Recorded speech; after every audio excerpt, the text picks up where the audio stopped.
اگر آپ کے کمرے میں کوئی بغیر سلام کیے ہوئے داخل ہو جائے تو ایسے لوگوں کے لیے اللہ کے نبی صلی اللہ علیہ وسلم کا کیا پیغام ہے، آئیے میں آپ کو پہنچا دوں پیغام اس چینل کے ذریعے سے۔ حضرت کلدہ بن حنبل بیان کرتے ہیں کہ حضرت صفوان بن امیہ نے میرے ہاتھ جناب رسول اللہ صلی اللہ علیہ وسلم کے لیے کچھ دودھ، ایک ہرن کا بچہ اور کچھ لکڑیاں بھیجی۔ اس وقت جناب رسول اللہ صلی اللہ علیہ وسلم مکہ کی بالائی جانب قیام پذیر تھے۔ کہتے ہیں حدیث کے اندر قالا، کلدہ کہتے ہیں کہ فدخلت علیہ، میں نبی صلی اللہ علیہ وسلم کے پاس داخل ہوا، ولم اسلم، اور میں نے سلام نہیں کیا، ولم استأذن، اور میں نے اجازت بھی نہیں لی، فقال، اللہ کے نبی صلی اللہ علیہ وسلم نے اجازت بھی نہیں دی، فقال النبی صلی اللہ علیہ وسلم ارجع، اللہ کے نبی صلی اللہ علیہ وسلم نے کہا کہ لوٹ جاؤ، فقل، اور کہو السلام علیکم ادخل،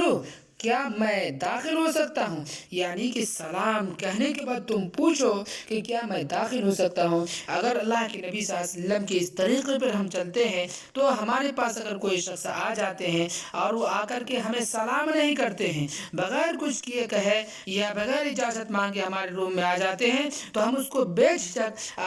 پھٹکار کر کے ہم روم سے اس کو نکال دے سکتے ہیں اور اس کو کہہ سکتے ہیں کہ اللہ کے نبی نے ایسے گھمایا اس صحابی کو، تو آپ بھی اسی طرح جائیے اور جا کر کے سلام کر کے ہمارے روم میں آئیے۔ یہ پیغام ان کو سنا دے تاکہ وہ آپ کو سلام کر کے آپ سے اجازت لے کر کے اندر آئے، ورنہ ویسے لوگوں کو اندر آنے کی اجازت آپ نہ دیں، حدیث کے خلاف ہوگا۔ اس لیے اللہ کے نبی نے جیسے کیا ویسے ہمیں بھی کرنا چاہیے۔ اگر آپ کو یہ ویڈیو اچھا لگا ہو تو ویڈیو کو لائک، شیئر اینڈ سبسکرائب کرنا نہ بھولیں۔ انشاءاللہ میں پھر دوسرا ویڈیو لے کر کے بہت جلد ملوں گا۔ اللہ حافظ۔